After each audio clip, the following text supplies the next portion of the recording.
ಜನ್ಮಾದ್ಯಸ್ಯ ಯತೋನ್ಮಯಾದಿತರತಶ್ಚಾರ್ಥೇಷ್ವಭಿಘ್ನಸ್ವರಾಟ್ ತೇನೇ ಬ್ರಹ್ಮ ಹೃದಯ ಆದಿ ಕವಯೇ ಮುಹ್ಯಂತಿ ಯಂ ಸೂರಯಃ ತೇಜೋ ವಾರಿ ಮೃದಾಂ ಯಥಾ ವಿನಿಮಯೋ ಯತ್ರ ತ್ರಿಸರ್ಗೋ ಮೃಷಾ ಧಾಮ್ನಾ ಸ್ವೇನ ಸದಾ ನಿರಸ್ತಕುಹಕಂ ಸತ್ಯಂ ಪರಂ ಧೀಮಹಿ.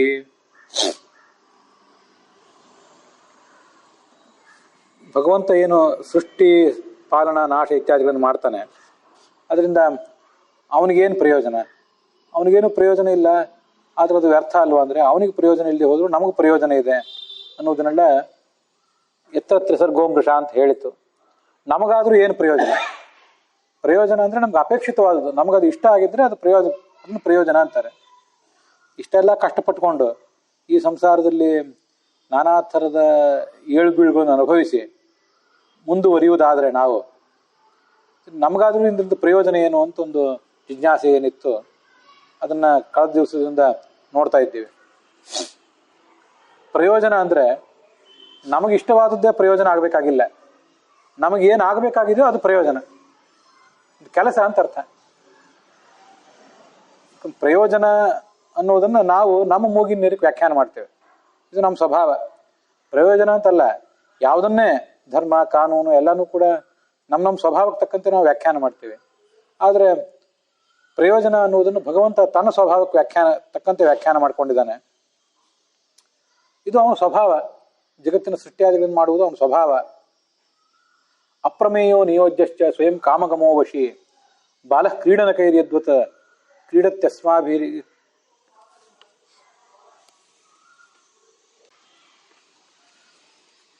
ಮೋದತ್ಯೇಷ ಸದಾ ಭೂತೈಃ ಬಾಲಃ ಕ್ರೀಡನಕೈರಿವ. ಇದು ಸಭಾಪರ್ವದಲ್ಲಿ ಬಂದ ಮಾತು.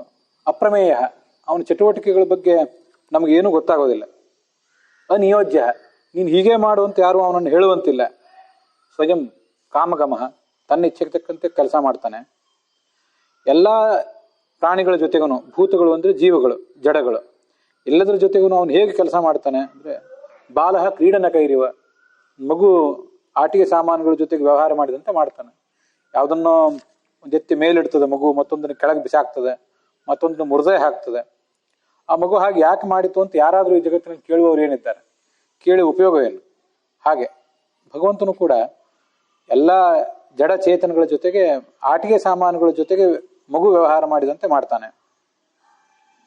ಮತ್ತೊಂದು ಕಡೆ ಸ್ವಯಂ ಚತುರ್ಮುಖ ಬ್ರಹ್ಮ ಹೇಳೋ ಮಾತಿದೆ, ಬಾಲ ಕ್ರೀಡನ ಕೈರಿಯದ್ವತ್ ಕ್ರೀಡತ್ಯಸ್ಮಾಭಿರಚ್ಯುತಃ. ಒಬ್ಬ ಬಾಲಕ ಆಟಿಕೆ ಸಾಮಾನುಗಳ ಜೊತೆ ಕೆಲಸ ಮಾಡುವಂತೆ ನಮ್ಮ ಜೊತೆಗೆ ಭಗವಂತ ಮಾಡ್ತಾನೆ. ಇದು ದೇವತೆಗಳು ತಾವು ಹೇಳುವ ಮಾತು. ಪ್ರಾಯೇಣೈತದ್ ಭಗವತಃ ಈಶ್ವರಸ್ಯ ವಿಚೇಷ್ಟಿತಂ ಮಿಥೋ ನಿಘ್ನಂತಿ ಭೂತಾನೆ ಭಾವಯಂತಿ ಚ ಯನ್ಮಿಥಃ. ಈ ಮಾತು ಕೂಡ ಬಹಳ ಆಶ್ಚರ್ಯ ಅಂತ ನನಗೆ ಅನೇಕ ಕಡೆ ಅನ್ಸೋದು. ಈ ಜಗತ್ತಿನಲ್ಲಿ ಕೆಲವ್ರ ಜೊತೆ ಒಳ್ಳೆ ರೀತಿಯಿಂದ ನಡ್ಕೋತಿರ್ತಾರೆ, ಇನ್ನು ಕೆಲವರು ಕೆಟ್ಟ ರೀತಿಯಿಂದ ನಡ್ಕೋತಾರೆ. ಇದಕ್ಕೆಲ್ಲ ಕಾರಣ ಏನು? ನಮಗೆ ಯಾರಾದರೂ ಬೇಕಾದವರು ಬೇಡಾದವರು ಅನ್ನೋದಕ್ಕೆ ಎಷ್ಟು ಅರ್ಥ ಇದೆ. ಆದರೆ ಪ್ರಾಯೇಣ ಇದಕ್ಕೆ ಭಗವತಃ ಈಶ್ವರಸ್ಯ ವಿಚೇಷ್ಟಿತಂ, ಭಗವಂತನ ಮಹಿಮೆಗನುಸಾರವಾಗಿ ಇದು ನಡೆಯೋದು. ಹೀಗೆಲ್ಲ ಅವನ ಇಚ್ಛೆಗನುಸಾರವಾಗಿ ಯಾರೋ ಒಬ್ಬರನ್ನು ದ್ವೇಷ ಮಾಡ್ತಾರೆ. ಅವನ ಲೀಲೆ, ಆ ಲೀಲೆಗೆ ಅನುಸಾರವಾಗಿ ಯಾರೋ ಇನ್ನೊಬ್ಬರನ್ನ ಚೆನ್ನಾಗಿ ನಡ್ಕೋತಾರೆ. ಆದ್ದರಿಂದ ಇದಕ್ಕೆ ನಮ್ಮದಾದ ಏನೂ ವ್ಯಾಖ್ಯಾನ ಇಲ್ಲ. ನಾವು ನಮ್ಮ ಮೂಗಿನ ನೇರಕ್ಕೆ ಇದನ್ನು ವ್ಯಾಖ್ಯಾನಿಸುವುದರಲ್ಲಿ ಏನೂ ಅರ್ಥ ಇಲ್ಲ. ಭಗವಂತ ತನ್ನ ಇಚ್ಛೆಗೆ ತಕ್ಕಂತೆ ಮಾಡ್ತಾನೆ, ಅದು ಅವನ ಲೀಲೆ ಅಂತ ಅನ್ನುವುದೇ ಹೆಚ್ಚಿನ ಅರ್ಥ. ಭಗವದ್ಗೀತಾದಲ್ಲಿ ಬರುವ ಮಾತೊಂದಿದೆ, ನಕರ್ತೃತ್ವ ನ ಕರ್ಮಾಣಿ ಲೋಕಸ್ಯ ಸೃಜತಿ ಪ್ರಭು ಸ್ವಭಾವಸ್ತು ಪ್ರವರ್ತತೆ. ಬಹಳ ಮಹತ್ವದ ಮಾತು. ಸ್ವಭಾವ ಅನ್ನೋ ಶಬ್ದಕ್ಕೇನೆ ಅಲ್ಲಿ ನಿಮ್ಮ ಸ್ವಭಾವ ಅಂತ ಅರ್ಥ ಅಲ್ಲ, ಭಗವಂತನ ಸ್ವಭಾವ ಅಂತ ಆಚಾರ್ಯ ವ್ಯಾಖ್ಯಾನ ಮಾಡಿದ್ದಾರೆ. ಇಲ್ಲಿ ಯಾರ್ದಾದ್ರೂ ಮಾತು ನಡೆಯುವುದಿದ್ರೆ ಸ್ವಭಾವ ಶಬ್ದ ವಾಚ್ಯನಾದ ಭಗವಂತನ ಮಾತೇ ಇಲ್ಲಿ ನಡೆಯೋದು. ಉಳಿದವ್ರ ಮಾತು ನಡೀತದೆ ಅಂತ ಅನ್ನೋದಕ್ಕೆ ಏನು ಅರ್ಥವೂ ಇಲ್ಲ. ನಿಮಗೆ ಏನನ್ನೂ ಕೊಟ್ಟೂ ಇಲ್ಲ. ನಕರ್ತೃತ್ವ ನಕರ್ಮಾಣಿ ಸೃಜತಿ. ನನಗೊಂದೇನಾದ್ರು ಕರ್ತೃತ್ವವನ್ನು ಕೊಟ್ಟಿದ್ದಾನೇನು? ಇಂಥ ಕೆಲಸ ಮಾಡು ಅಂತ ನನಗೇನಾದ್ರೂ ಸ್ವಾತಂತ್ರ್ಯ ಕೊಟ್ಟಿದ್ದಾನೇನು? ಏನೂ ಕೊಟ್ಟಿಲ್ಲ. ನಿಮಗೆ ಕೊಟ್ಟಿದ್ದಾನೇನು? ಅವ್ರಿಗೆ ಕೊಟ್ಟಿಲ್ಲ. ಇನ್ನು ಯಾರಿಗೂ ಏನೂ ಕೊಟ್ಟಿಲ್ಲ. ಎಲ್ಲಿಯಾದರೂ ಏನಾದರೂ ನಡೆಯುವುದಿದ್ರೆ ಸ್ವಭಾವ ಅನ್ನೋ ಶಬ್ದದಿಂದ ಕರೆಸ್ಕೊಳ್ಳುವಂಥ ಭಗವಂತನ ಮಾತು ಅವನ ಸ್ವಭಾವ ನಡೀತದೆ ಅಷ್ಟೆ. ಉಳಿದಕ್ಕೆ ಯಾವ ಅರ್ಥವೂ ಕೂಡ ಇಲ್ಲ. ಈ ದುಃಖ ಸಂಕಟಗಳ ಬಗ್ಗೆ ನಾವು ವಿಚಾರ ಮಾಡಿದ್ವಲ್ಲ ಈ ಹಿಂದೆ, ನಾವು ಇವನ್ನೆಲ್ಲ ನಮ್ಮ ಸ್ವಭಾವಕ್ಕೆ ತಕ್ಕಂತೆ ವ್ಯಾಖ್ಯಾನ ಮಾಡ್ತೇವೆ. ಒಬ್ರಿಗೆ ದುಃಖ ಆಗ್ತದೆ, ಒಬ್ರಿಗೆ ಸುಖ ಆಗ್ತದೆ ಅಂದ್ರೆ ಭಗವಂತ ಇರಬೇಕು ಇದ್ರ ಹಿಂದೆ ಅಂತ ನಾವು ತಿಳ್ಕೊಂಡಿದ್ದೇವೆ. ದುಃಖ ಇರುವುದರಿಂದಲೇ ದೇವರಿಲ್ಲ ಅಂತ ಪುಸ್ತಕನೇ ಬರೆದವರಿದ್ದಾರೆ. ದೇವರಿದ್ಮೇಲೆ ಅವನು ಕರುಣಾಶಾಲಿ ಆಗಿದ್ಮೇಲೆ ಯಾರಿಗೂ ದುಃಖ ಆಗಬಾರ್ದಿತ್ತು. ದುಃಖ ಕೆಲವರಿಗೆ ಆಗ್ತಿದೆ ಅಲ್ಲ, ಹಾಗಾಗಿ ದೇವರಿಲ್ಲ ಅಂತ ವ್ಯಾಖ್ಯಾನ ಮಾಡಿದವರು ಇದ್ದಾರೆ. ಇಷ್ಟೆಲ್ಲ ಯಾಕೆ ಜಿಜ್ಞಾಸೆ ಇದು ಅಂದ್ರೆ, ಈ ಜಗತ್ತಿನ ಏಳು ಬೀಳುಗಳನ್ನು ನೋಡಿ, ಜಗತ್ತಿನಲ್ಲಿ ಸಂಕಟಗಳಿರೋದನ್ನು ನೋಡಿ, ಜಗತ್ತು ಅಸ್ತವ್ಯಸ್ತ ಆಗಿರೋದನ್ನು ನೋಡಿ, ದೇವರು ಇಲ್ಲ ಅಂತ ನಮ್ಮ ತರ್ಕ, ನಮ್ಮ ಆಲೋಚನೆ ಕೆಲಸ ಮಾಡಬಾರ್ದು ಯಾವತ್ತು. ಈ ದುಃಖ ಸಂಕಟ ಇವೆಲ್ಲ ಇರುವುದರಿಂದಲೇ ನಾವು ಅಸ್ವತಂತ್ರರು. ನಾವು ಅಸ್ವತಂತ್ರರಾದ್ರಿಂದ ಇದ್ರ ಹಿಂದೆ ಭಗವಂತ ಇದ್ದಾನೆ ಅಂತಲೇ ನಮ್ಮ ಆಲೋಚನೆ ನಡೀಬೇಕು. ಅವನ ಎಲ್ಲಾ ಚಟುವಟಿಕೆಗಳು ಕೂಡ, ಅವನ ಆಲೋಚನೆ, ಅವನ ಸ್ವಭಾವ, ಅವನ ಲೀಲೆ, ಅದು ಪ್ರತಿಯೊಂದು ಕೂಡ ಮಾತಿಗೆ ಮೀರಿದ್ದೆ. ನಮ್ಮ ಮಾತಿಗೆ ಮೀರಿದ್ದೆ. ನಮ್ಮ ಮಾತಿಗೆ ಮೀರಿದ್ದು ಮಾತ್ರ ಅಲ್ಲ, ವೇದದಂತಹ ಅತಿ ದೊಡ್ಡ ಶಾಸ್ತ್ರವೂ ಕೂಡ ಅವನ ಸ್ವಭಾವವನ್ನ ಪೂರ್ಣವಾಗಿ ವರ್ಣನೆ ಮಾಡ್ಲಿಕ್ಕೆ ಸಮರ್ಥ ಅಲ್ಲ. ಮತ್ತು ಹಾಗಿದ್ಮೇಲೆ ನಮ್ಮ ಪಾಡೇನು? ಈ ಭಾಗವತದಲ್ಲಿ ಪ್ರಹ್ಲಾದ ಹೇಳಿದ ಮಾತೊಂದಿದೆ, ಅದು ನನಗೆ ಯಾವಾಗಲೂ ನೆನಪಿಗೆ ಬರ್ತಿರ್ತದೆ. ನೈತನ್ಮನಃ ತವ ಕಥಾಸು ವಿಕುಂಠಧೀರ ಸಂಪ್ರೀಯತೆ ದುರಿತ ದುಷ್ಟ ಮಸಾಧು ತೀವ್ರಂ ಕಾಮಾತುರಂ ಹರುಷ ಶೋಕ ಭಯೈಷಣಾರ್ಥಂ ತಸ್ಮಿನ್ ಕಥಂ ತವ ಗತಿಂ ವಿಮೃಶಾಮಿ ದೀನಃ. ಪ್ರಹ್ಲಾದನಂಥ ದೊಡ್ಡ ಭಕ್ತ, ದೊಡ್ಡ ಜ್ಞಾನಿ ಹೇಳಿದ ಮಾತು. ನನ್ನ ಈ ಮನಸ್ಸು ನಿನ್ನ ಕುರಿತಾಗಿ ಶ್ರವಣ ಮಾಡಲಿಕ್ಕೆ, ಮನನ ಮಾಡಲಿಕ್ಕೆ ಯಾವುದರಲ್ಲೂ ಇದು ಕೆಲಸ ಮಾಡ್ತಿಲ್ಲ, ಆಸಕ್ತಿನೇ ತೋರಿಸ್ತಾ ಇಲ್ಲ. ಇದು ಇನ್ನು ಆಸಕ್ತಿ ಏನಾದರೂ ಬಂದ್ರೆ ಏನನ್ನಾದ್ರೂ ಮಾಡಿತ್ತಿದ್ದು ಏನ್ ಮಾಡ್ತದೆ? ಯಾಕೆ ಇದಕ್ಕೆ ಈ ಸಮಸ್ಯೆ ಏನು? ಈ ಮನಸ್ಸಿಗಿನ ಸಮಸ್ಯೆ ಏನು ಅಂದ್ರೆ, ಕಾಮಾತುರಂ ಹರುಷ ಶೋಕ ಭಯೇಷಣಾರ್ಥಂ. ಒಂದು ಕ್ಷಣದಲ್ಲಿ ಹರ್ಷ, ಮತ್ತೊಂದು ಕ್ಷಣದಲ್ಲಿ ದುಃಖ, ಶೋಕ ಅಂದ್ರೆ ದುಃಖ, ಮತ್ತೊಂದು ಕ್ಷಣದಲ್ಲಿ ಭಯ. ಈ ಥರದ ನಾನಾ ಥರದ ಏಳು ಬೀಳುಗಳನ್ನೆಲ್ಲ ನಮ್ಮ ಮನಸ್ಸು ಅನುಭವಿಸ್ತಾ ಇರ್ತದೆ. ಇಷ್ಟೆಲ್ಲ ಇದು ಅನುಭವಿಸ್ತಾ ಇರುವಾಗ ಇದಕ್ಕೆ ಭಗವಂತನನ್ನು ಕುರಿತು ಸ್ಮರಣೆ ಮಾಡಲಿಕ್ಕೆ ಏನು ಅವಕಾಶ ಇದೆ? ಒಂದ್ ಕಡೆ ಭಯ ಈಷಣಾರ್ಥಂ ಅಂತಿದೆ. ಅಲ್ಲಿ ಈಷಣಗಳು ಅಂದ್ರೆ ಪುತ್ರೈಷಣ, ಮಕ್ಕಳನ್ನು ಪಡಿಬೇಕು, ಸಂತಾನ ಮಾಡ್ಕೋಬೇಕು ಅಂತ ಅಪೇಕ್ಷೆ, ವಿತ್ತೈಷಣ, ದುಡ್ಡು ಹಳಿಸ್ಬೇಕು ಅಂತ ಅಪೇಕ್ಷೆ, ಹೀಗೆ ನಾನಾ ಥರದ ಅಪೇಕ್ಷೆಗಳು. ಈ ಎಲ್ಲ ಅಪೇಕ್ಷೆಗಳಿಂದ ಜರ್ಜರಿತ ಆಗಿದ್ದು ಈ ಮನಸ್ಸು. ಅದು ಭಗವಂತನ ಧ್ಯಾನ ಹೇಗೆ ಮಾಡಿತ್ತು? ಪ್ರಹ್ಲಾದ ಕೇಳೋ ಮಾತು. ಮತ್ತು ಹಾಗಿದ್ದಾಗ ತಸ್ಮಿನ್ ಕಥಂ ತವ ಗತಿಂ ವಿಮೃಶಾಮಿ ದೀನಃ. ಭಗವಂತನ ಗತಿ, ಆ ಭಗವಂತನ ಲೀಲೆ ಅದು ಹೇಗೆ, ಯಾಕೆ, ಅದು ಹಿಂದಿನ ಹಿನ್ನೆಲೆ ಏನು ಅಂತ ನಮ್ಮಂಥವ್ರಿಗೆ ತಿಳಿಯೋದು ಹೇಗೆ? ಯಥಾ ಯಥಾತ್ಮ ಪರಿವೃಜ್ಯತೆಸು ಮತ್ಪುಣ್ಯ ಗಾಥಾ ಶ್ರವಣಾಭಿಧಾನೈ ತಥಾ ತಥಾ ಪಶ್ಯತಿ ಸೂಕ್ಷ್ಮತತ್ವಂ ಚಕ್ಷುರ್ಯಥೈವಾಂಜನ ಸಂಪ್ರಯುಕ್ತಂ. ವಯಸ್ಸಾದಾಗ ಆ ಕಣ್ಣಿಗೆ ಶಕ್ತಿ ಕಡಿಮೆ ಆಗ್ತದೆ, ಔಷಧ ಹಾಕಬೇಕಾಗ್ತದೆ. ಆವಾಗ ಆ ಕಣ್ಣು ಏನನ್ನಾದರೂ ನೋಡ್ಲಿಕ್ಕೆ ಸಾಧ್ಯ ಆಗ್ತದೆ ಅದಕ್ಕೆ. ಹಾಗೆ ನಮ್ಮ ಆತ್ಮ, ನಮ್ಮ ಮನಸ್ಸು, ಇದಕ್ಕೆ ಭಗವಂತನ ಕುರಿತಾಗಿ ಶ್ರವಣ ಮಾಡಿ ಮಾಡಿ, ಮನನ ಮಾಡಿ ಮಾಡಿ, ಧ್ಯಾನ ಮಾಡಿ ಮಾಡಿ ಮುಂದೆ ತರಬೇತಿ ಆಗ್ಬೇಕು ಇದಕ್ಕೆ. ಆವಾಗ ಸೂಕ್ಷ್ಮ ತತ್ವಗಳನ್ನು, ಜಗತ್ತಿನ ಹಿಂದಿನ ರಹಸ್ಯ, ಜೀವನ ಸ್ವಭಾವ, ಪರಮಾತ್ಮನ ಸ್ವಭಾವ, ಇದ್ರ ಬಗ್ಗೆ ಏನಾದರೂ ಅರ್ಥ ಆಗ್ಲಿಕ್ಕೆ ಸಾಧ್ಯ. ಇದಕ್ಕೆ ದೇವತೆಗಳಿಗೆ ಇಷ್ಟೆಲ್ಲ ಪ್ರಯತ್ನ ಬೇಕಾಗಿಲ್ಲ, ಸಹಜವಾಗೇ ಅರ್ಥ ಆಗ್ತದಂತ ದೇವತೆಗಳಿಗೆ. ಆದರೆ ಮನುಷ್ಯರಿಗೆ, ನಮಗೆ ಸಹಜವಾಗಿ ಅರ್ಥ ಆಗುವಂತಹ ಶಕ್ತಿ, ಸ್ವಭಾವ ಇಲ್ಲೇ ಇಲ್ಲ. ನಾವು ಅದನ್ನು ಪ್ರಯತ್ನಪೂರ್ವಕವಾಗಿ ರೂಢಿಸ್ಕೋಬೇಕಾಗ್ತದೆ, ಅದನ್ನು ಹುಟ್ಟಿಸ್ಬೇಕಾಗ್ತದೆ, ಮತ್ತೆ ಹುಟ್ಟಿದ ಮೇಲೆ ಅದನ್ನ ಮತ್ತೆ ಅಪ್ಡೇಟ್ ಮಾಡ್ಕೋಬೇಕಾಗ್ತದೆ. ಹಾಗಾದಾಗಲೇ ಇವನಿಗೇನಾದರೂ ಸೂಕ್ಷ್ಮ ತತ್ವ ತಿಳಿಯೋದು ಸಾಧ್ಯ. ಆದ್ರಿಂದ ಈಗ ನಮಗೆ ಆ ವಿಷಯ ಅರ್ಥ ಆಗದೆ ಹೋದ್ರೆ ಅದರಲ್ಲಿ ನಮ್ಮ ತಪ್ಪೇನೂ ಇಲ್ಲ ಅಂತಲ್ಲ, ಅದು ನಮ್ಮ ಕೊರತೆನೇ, ನಮ್ಮ ದೋಷನೇ ಅದು. ಆದರೆ ಅದು ತಿಳಿದು ಮುಗಿಯೋ ಕೆಲಸ ಅಲ್ಲ. ಈಗ ಅದನ್ನೆಲ್ಲ ಸರಿಯಾಗಿ ಅರ್ಥ ಮಾಡ್ಕೊಂಡೆ ಆಮೇಲೆ ಮುಂದೆ ಹೋಗ್ತೀವಿ ಅಂತ ಅದರಿಂದ ಏನು ಲಾಭ ಇಲ್ಲ. ಹಾಗಾಗುವ ವಿಷಯನೇ ಅಲ್ಲ ಅದು.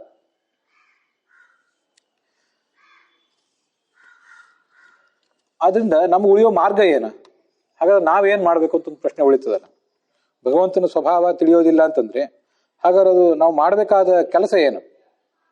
ನಮಗೊಂದು ಈಗಿನ ಕರ್ತವ್ಯದ ಬೋಧನೆ ಏನು? ಭಗವಂತ ತಿಳಿಯೋದಿಲ್ಲ, ಅವನ ಸ್ವಭಾವ ತಿಳಿಯೋದಿಲ್ಲ, ನಮ್ಮದೇ ನಮಗೆ ತಿಳಿಯೋದಿಲ್ಲ, ಲೌಕಿಕ ವಿಷಯವೇ ತಿಳಿಯೋದಿಲ್ಲ. ಹಾಗಿದ್ದಾಗ ಮಾಡಬೇಕೇನು ಅಂತ ಪ್ರಶ್ನೆ ಬಂದ್ರೆ, ಈ ಹಿಂದೆ 2-4 ಸರಿ ಇದೊಂದು ದೃಷ್ಟಾಂತ ಹೇಳಿದ್ದೆ. ಆದರೂ ಆ ದೃಷ್ಟಾಂತ ಎಷ್ಟು ಸರಿ ಹೇಳಿದ್ರು ಮತ್ತೆ ನಮಗದು ಉದ್ಬೋಧಕನೇ, ಉತ್ತೇಜಕನೇ.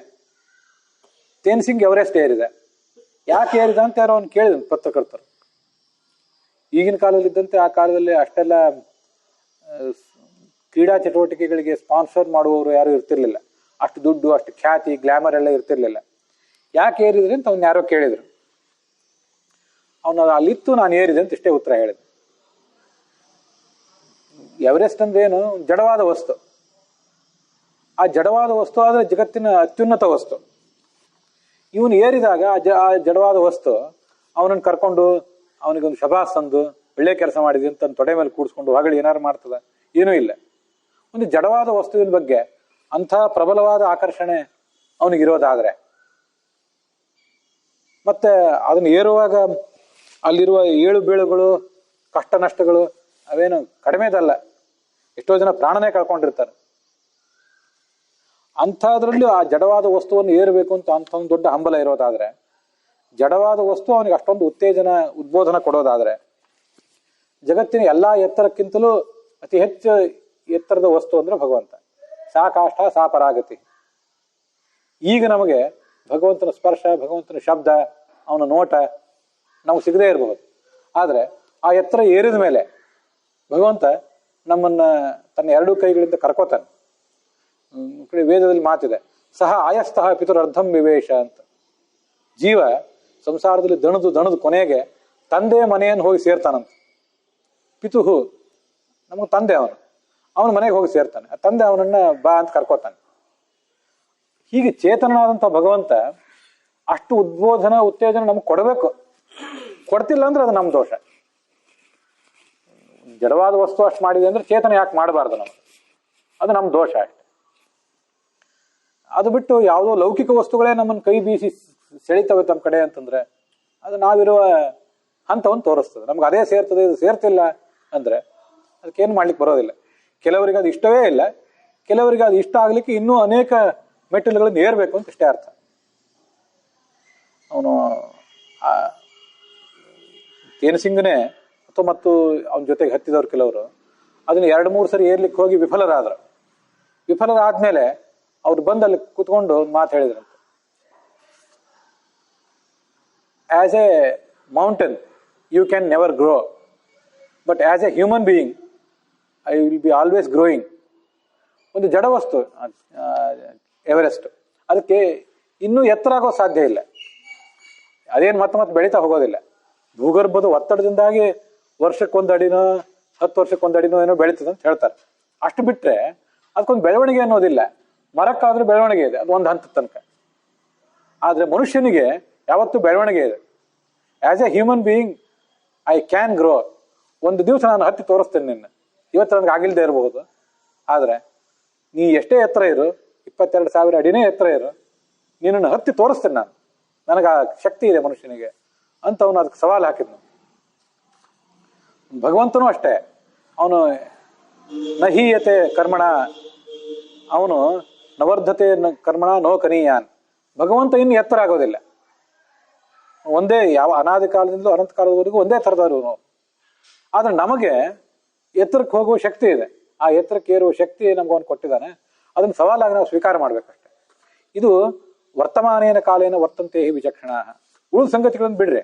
ಭಗವಂತ ಅವ್ರನ್ನ ಯಾಕೆ ಹೀಗೆ ಯಾಕಿಟ್ಟಿದ್ದಾನೆ, ಮತ್ತೊಬ್ಬರನ್ನ ಹಾಗೆ ಯಾಕಿಟ್ಟಿದ್ದಾನೆ, ನಮ್ಮನ್ನು ಹೀಗೆ ಯಾಕಿಟ್ಟಿದ್ದಾನೆ ಅಂತನೇ ತೇನ್ಸಿಂಗ್ನೂ ಒಂದು ವೇಳೆ ಆಲೋಚನೆ ಮಾಡ್ತಾ ಕೂತಿದ್ರೆ ಅವನಿಗೆ ಏರ್ಲಿಕ್ಕೆ ಸಾಧ್ಯ ಆಗ್ತಿರ್ಲಿಲ್ಲ. ನಮ್ಮನ್ನು ಹೀಗೆ ಇಟ್ಟಿದ್ದಾನೆ, ಇದು ಇರೋದು ಹೀಗೆ, ಸ್ಥಿತಿ ಹೀಗಿದೆ. ತಸ್ಮಾತ್ ಅಪರಿಹಾರ್ಯರ್ಥೆ ನತ್ವಂ ಶೋಚಿತುಂ ಅರ್ಹಸಿ. ಯಾವುದನ್ನ ಕೆಲವನ್ನು ಬದಲಾವಣೆ ಮಾಡ್ಲಿಕ್ಕೆ ಸಾಧ್ಯವೇ ಇಲ್ಲ. ಬದಲಾವಣೆ ಮಾಡ್ಲಿಕ್ಕೆ ಸಾಧ್ಯವೇ ಇಲ್ಲ ಅಂದಮೇಲೆ ಅದ್ರ ಬಗ್ಗೆ ನಾವು ಹೊಂದ್ಕೊಳ್ಳೋದು ಬಿಟ್ಟು ಬೇರೆ ಮಾರ್ಗ ಇಲ್ಲ. ಅದರಲ್ಲೇ ಏನಾದರೂ ಮಾಡಿ ತೋರಿಸ್ಬೇಕಾಗಿದೆ. ಕೊಟ್ಟ ಕುದುರೆ, ನಮ್ಮ ದೇಹ ಅನ್ನೋದು, ನಮ್ಮ ಜನ್ಮ ಅನ್ನೋದೊಂದು ಭಗವಂತ ನಮಗೆ ಕೊಟ್ಟ ಕುದುರೆ. ಈ ಕುದುರೆಯನ್ನು ಏರಿ ಗೆದ್ದು ತೋರಿಸ್ಬೇಕು. ಕೊಟ್ಟ ಕುದುರೆಯನ್ನು ಏರಿ ಸವಾರಿ ಮಾಡದೇ ಇದ್ದವನು ಶೂರನೂ ಅಲ್ಲ ಧೀರನೂ ಅಲ್ಲ. ಅಂಥವನಿಂದ ಏನೂ ಈ ಜಗತ್ತಿನಿಂದ ಸಾಧ್ಯ ಆಗೋದಿಲ್ಲ. ಇದು ನಮ್ಮ ಎದುರಿಗಿರುವಂಥ ಒಂದು ಆಲೋಚನೆ ಅಷ್ಟೆ. ನಾವು ಮಾಡಬೇಕಾದ ಕೆಲಸ ಅಂದರೆ ಇದು. ಆದ್ರಿಂದ ಭಗವಂತನಿಗೆ ಈ ಸೃಷ್ಟಿ ವ್ಯರ್ಥ, ಉಳಿದವರು ನಮಗೆ ಸಫಲ ಇದು ಅಂತ ಹೇಳುವಾಗಲೂ ಕೂಡ ನಮಗಿದು ಯಾವ ದೃಷ್ಟಿಯಿಂದ ಸಫಲ ಅಂತ ವಿಚಾರ ಮಾಡ್ತಾ ಹೋದಾಗ ನಮಗೆ ಸಫಲ ಅಂತ ಕಾಣುವಾಗ ನಾವು ನಮ್ಮ ಮೂಗಿನ ನೇರಕ್ಕೆ ವ್ಯಾಖ್ಯಾನ ಮಾಡ್ತೀವಿ. ಇಂಥ ಕೆಲಸ ಅದನ್ನು ಪ್ರಧಾನಮಂತ್ರಿಯೇ ಮಾಡಲಿ, ರಾಷ್ಟ್ರಪತಿಯೇ ಮಾಡಲಿ, ಭಗವಂತನೇ ಮಾಡಲಿ, ನಮ್ಮ ಮೂಗಿನ ನೇರಕ್ಕೆ ಮಾಡಬೇಕು. ಯಾಕೆಂದ್ರೆ ನಮ್ಮ ಮೂಗಿನ ನೇರಕ್ಕೆ ಹೆಂಡತಿ ಕೆಲಸ ಮಾಡಬೇಕು, ನಮ್ಮ ಮೂಗಿನ ನೇರಕ್ಕೆ ಗಂಡ ಕೆಲಸ ಮಾಡಬೇಕು ಅಂತ ನಮ್ದೆಲ್ಲ ನಿರೀಕ್ಷೆ ಇರ್ತದೆ. ಆಳು ಕಾಳು ಮಕ್ಕಳು ಮೊಮ್ಮಕ್ಕಳು ಎಲ್ಲರೂ ನಮ್ಮ ಮೂಗಿನ ನೇರಕ್ಕೆ ಇದ್ರೆ ನಮಗದು ಇಷ್ಟ. ಆದ್ರೆ ಜಗತ್ತು ನಡೀಲಿಕ್ಕೆ ಅದರದೇ ಆದ ಒಂದು ವಿಧಾನ ಇದೆ. ಅದಕ್ಕೆ ನಾವು ಹೊಂದ್ಕೊಂಡ್ರೆ ಅದು ನಮ್ಗೆ ಇಷ್ಟ ಆಗ್ಬೇಕು. ನಮ್ಮ ಇಷ್ಟಕ್ಕೆ ತಕ್ಕಂತೆ ಅದು ಕೆಲಸ ಮಾಡ್ಬೇಕಾಗಿಲ್ಲ, ಅದಕ್ಕೆ ನಾವು ಹೊಂದ್ಕೋಬೇಕಷ್ಟೆ. ಹಾಗೆ ಹೊಂದ್ಕೊಂಡ್ರೆ ಎಲ್ಲವೂ ಇಷ್ಟನೇ ಆಗಿಬಿಡ್ತದೆ. ಆವಾಗ ಇಷ್ಟ ಅನಿಷ್ಟ ಅನ್ನೋದಕ್ಕೇನೆ ಹೆಚ್ಚಿನ ಅರ್ಥ ಉಳಿಯೋದಿಲ್ಲ. ಅದಕ್ಕೆ ಅಪಾರವಾದ ಜೀವನಾನುಭವ ಬೇಕಾಗ್ತದೆ. ಆ ಜೀವನಾನುಭವದಿಂದ ನಮ್ಗೆ ಅದಕ್ಕೆ ಗೊತ್ತಾಗ್ತದೆ. ತೀರಾ ಸಣ್ಣ ವಯಸ್ಸಿನಲ್ಲಿ ನಮ್ಗೆ ಈ ಜಗತ್ತಿನ ರೀತಿಗಳೇ ಅನೇಕ ಅರ್ಥ ಆಗೋದಿಲ್ಲ. ಸ್ವಲ್ಪ ಅಪಾರ ವಯಸ್ಸಿನಲ್ಲಿ ನಮ್ಗಿದೆಲ್ಲ ತಿಳುವಳಿಕೆಗೆ ಬಂದಿತ್ತಷ್ಟೇ. ಆದ್ರಿಂದ ಒಂದು ಯಾವುದೋ ಬೇರೆ ದೃಷ್ಟಿಯಿಂದ ನೋಡ್ಲಿಕ್ಕೆ ಹೋದ್ರೆ ಈ ಸೃಷ್ಟಿ ಭಗವಂತನಿಗೂ ವ್ಯರ್ಥವೇ, ನಮಗೂ ವ್ಯರ್ಥವೇ. ಒಂದು ದೃಷ್ಟಿಯಿಂದ ನೋಡ್ಲಿಕ್ಕೆ ಹೋದ್ರೆ, ಮತ್ತೊಂದು ದೃಷ್ಟಿಯಿಂದ ನೋಡ್ಲಿಕ್ಕೆ ಹೋದ್ರೆ ಭಗವಂತನಿಗೆ ವ್ಯರ್ಥ, ನಮಗೆ ಮಾತ್ರ ಸಫಲ. ಯಾಕಂದ್ರೆ ನಮಗೆ ಬೇಕಾದ ಪ್ರಯೋಜನ ಆಗ್ತದೆ, ಇನ್ನೊಬ್ರು ಯಾರಿಗೋ ಒಬ್ರಿಗೆ ಬೇಕಾದ ಪ್ರಯೋಜನ ಆಗೋದಿಲ್ಲ. ತಾಮಸರಿಗೆ ಈ ಸೃಷ್ಟಿಯಿಂದ ಏನು ಉಪಯೋಗ? ಯಾಕಂದ್ರೆ ನಾಳೆ ಅವ್ರು ದುರ್ಗತಿಗೆ ಹೋಗೋರು, ಶಾಶ್ವತವಾದ ದುರ್ಗತಿಗೆ ಹೋಗೋರು. ಅವ್ರಿಗೆ ಅದರಿಂದ ಏನು ಪ್ರಯೋಜನ ಇಲ್ವಲ್ಲ ಅಂತಂದ್ರೆ ಪ್ರಯೋಜನ ಅವ್ರಿಗೆ ಇಲ್ಲದೆ ಇರ್ಬೋದು. ಅವ್ರಿಗೆ ಅದು ಮೃಷಾನೆ, ಭಗವಂತನಿಗೂ ವ್ಯರ್ಥ, ಅವರಿಗೂ ವ್ಯರ್ಥ. ಇನ್ಯಾರಿಗೆ ಸಫಲ ಅದು ಅಂದ್ರೆ ಉಳಿದ ಜಗತ್ತಿಗೆ ಅದು ಸಫಲ. DVG ಅವರು ತಮ್ಮ ದೇವರು ಅಂತ ಒಂದು ಪುಸ್ತಕದಲ್ಲಿ, ದೇವ್ರು ಇಲ್ಲ ಅಂತ ಏನ್ ಮೂರ್ತಿರಾವ್ ಒಂದು ಪುಸ್ತಕ ಬರೆದಿದ್ರು. DVG ಅವರು ಕೂಡ ದೇವರು ಅಂತ ಒಂದು ಪುಸ್ತಕ ಬರೆದ್ರು, ದೇವರನ್ನ ಸಮರ್ಥನೆ ಮಾಡ್ಲಿಕ್ಕಾಗಿ. ಜಗತ್ತಿನಲ್ಲಿ ಕೆಡಕು ಯಾಕಿದೆ, ಕೆಟ್ಟದು ಕೇಡು ಅನ್ನೋದು ಯಾಕಿದೆ, ಅದಿಲ್ಲ, ಅದರಿಂದ ದೇವ್ರು ಇಲ್ಲ ಅಂತ ಅವ್ರು ಪುಸ್ತಕ ಬರೆದಿದ್ರು ಮೊದಲಿನವ್ರು. ಅದು ಕೇಡು ಇರುವುದು ತನ್ನಷ್ಟು ತಾನು ಇರ್ತದೆ, ದೇವರಿಗೂ ಅದಕ್ಕೆ ತಳಕ್ ಹಾಕಬಾರ್ದು. ಅದಿದೆ ಆದ್ರಿಂದ ದೇವ್ರು ಇಲ್ಲ ಅನ್ನಬಾರ್ದು. ಜಗತ್ತಿನಲ್ಲಿ ಕೆಡಕು ಇರುವುದರಿಂದಲೇ ಒಳ್ಳೆಯದಕ್ಕೆ ಒಂದು ಬೆಲೆ ಬಂದಿದೆ ಅಂತ DVG ಅವರು ಆ ಪುಸ್ತಕದಲ್ಲಿ ಒಂದು ಮಾತು ಬರೆದ್ರು. ಒಂದು ದೃಷ್ಟಿಯಿಂದ ಸರಿಯೇ, ಜಗತ್ತಿನಲ್ಲಿ ಇದ್ದವರೆಲ್ಲರೂ ಒಳ್ಳೆಯವರೇ ಒಂದ್ ವೇಳೆ ಆಗಿದ್ರೆ, ಹಾಗಾಗೋ ಸಾಧ್ಯ ಇಲ್ಲೇನೋ. ಎಲ್ಲರೂ ಕೂಡ ತಮ್ಮ ಸ್ವಭಾವಕ್ಕೆ ತಕ್ಕಂತೆ ಕೆಲಸ ಮಾಡ್ತಾರೆ. ಆದ್ರೂ ಒಳ್ಳೆತನ ಅನ್ನೋದಕ್ಕೊಂದು ಅರ್ಥ ಬರಬೇಕಾದ್ರೆ, ಅದು ಮನವರಿಕೆ ಆಗಬೇಕಾದ್ರೆ ಕೆಡಕು ಅನ್ನೋದು ಇರಬೇಕು. ಬೆಳಕಿಗೆ ಬೆಲೆ ಬರುವುದು ಕತ್ತಲು ಇದ್ದಾಗಲೇ. ಸತತವಾಗಿ ಒಂದ್ ವೇಳೆ ಕತ್ತಲನೇ ಇದ್ರೆ, ಸತತವಾಗಿ ಬೆಳಕೇ ಇದ್ರೆ ಆ ಬೆಳಕಿಗೆ ಬೆಲೆ ಬರ್ತಿರ್ಲಿಲ್ಲ. ಜ್ಞಾನಕ್ಕೆ ಬೆಲೆ ಬರುವುದು ಅಜ್ಞಾನದಿಂದ ಇರೋದ್ರಿಂದಲೇ. ಅಜ್ಞಾನವನ್ನು ಪರಿಹಾರ ಮಾಡ್ಕೊಳ್ಳಿಕ್ಕಾಗಿ ಬಹಳ ಕಷ್ಟಪಟ್ಟು ಜ್ಞಾನ ಗಳಿಸಿದಾಗಲೇ, ಮೊದಲು ಅಜ್ಞಾನ ಇದ್ದಿದ್ರಿಂದ ಆಮೇಲೆ ಈ ಜ್ಞಾನಕ್ಕೆ ಬೆಲೆ. ಆವಾಗ ಅಷ್ಟು ಅದ್ಭುತವಾದ ಸಂತೋಷ ಅಂತ ಒಂದು ದೊಡ್ಡ ಹಿಗ್ಗು ಮನುಷ್ಯನಿಗೆ ಆಗ್ತದೆ. ಆದ್ರಿಂದ ಈ ಜಗತ್ತಿನಲ್ಲಿ ಮತ್ತೆಲ್ಲೋ ಕೆಡಕಿದೆ, ದುಷ್ಟ ಶಕ್ತಿಗಳಿದ್ದಾರೆ, ಅದಕ್ಕೆ ಅಭಿಮಾನಿಗಳ ಶಕ್ತಿಗಳಿವೆ, ಅವ್ರೇನೋ ಕೆಟ್ಟ ಕೆಲಸಗಳನ್ನು ಮಾಡ್ತಾರೆ. ಕಲಿಯುಗ ಇದೆ, ದುಷ್ಟತನದ ಕೇಡಿನ ಪರಾಕಾಷ್ಠೆಗೆ ಹೋಗ್ತದೆ. ದುಃಖದ ರೋಗದ ಸಂಕಟದ ಪರಾಕಾಷ್ಠೆ ಮನುಷ್ಯ ಅನುಭವಿಸ್ಬೇಕಾಗ್ತದೆ ಇನ್ನು ಮುಂದೆ. ದೈಹಿಕ ಕಷ್ಟಗಳು, ದೈಹಿಕ ರೋಗಗಳು, ಮಾನಸಿಕ ರೋಗಗಳು ಎಲ್ಲಾ ತೀರದ ಪರಾಕಾಷ್ಠೆಗಳನ್ನು ಅನುಭವಿಸಿ ಕೊನೆಗೆ ಅದರಿಂದ ಬಿಡುಗಡೆ ಕಾಣಬೇಕಾಗ್ತದೆ. ಅಷ್ಟೆಲ್ಲ ವಿಚಾರ ಮಾಡಿ ನೋಡಿದಾಗ ತಾಮಸರಿಗಾಗುವಂಥ ದುರ್ಗತಿಯಿಂದಲೂ ಇನ್ನೊಬ್ರು ಯಾರಿಗೋ ಉಪಯೋಗ ಇದೆ, ಇನ್ನುಳಿದ ಯಾವುದೋ ಜೀವರಿಗೂ ಉಪಯೋಗ ಇದೆ. ಭಗವಂತನಿಗೆ ಉಪಯೋಗ ಇಲ್ಲದೆ ಇರಬಹುದು, ತಾಮಸರಿಗೂ ಉಪಯೋಗ ಇಲ್ಲದೆ ಇರಬಹುದು. ಆದ್ರೆ ಉಳಿದಂತ ಭಗವಂತನ ಭಕ್ತರು ಏನಿದ್ದಾರೆ, ಆ ತಾಮಸರಿಗಾಗುವ ದುರ್ಗತಿ ಮೊದಲಾದವುಗಳನ್ನು ನೋಡಿ ಇವ್ರು ಕಲಿಬೇಕಾದದ್ದು ಇದೆಯೇನೋ ಅಂತ ಕಾಣಿಸ್ತದೆ ನನಗೆ. ಆದ್ರಿಂದ ಇಷ್ಟ ಅನಿಷ್ಟ, ಪ್ರಯೋಜನ ಇಲ್ಲದೆ ಇದ್ದುದು ಅನ್ನೋದನ್ನ ನಾವು ಈಗಿನ ಸೀಮಿತ ದೃಷ್ಟಿಕೋನದಿಂದ ವ್ಯಾಖ್ಯಾನ ಮಾಡಿ ಭಾವಿಸಿ ಏನು ಉಪಯೋಗ ಇಲ್ಲ.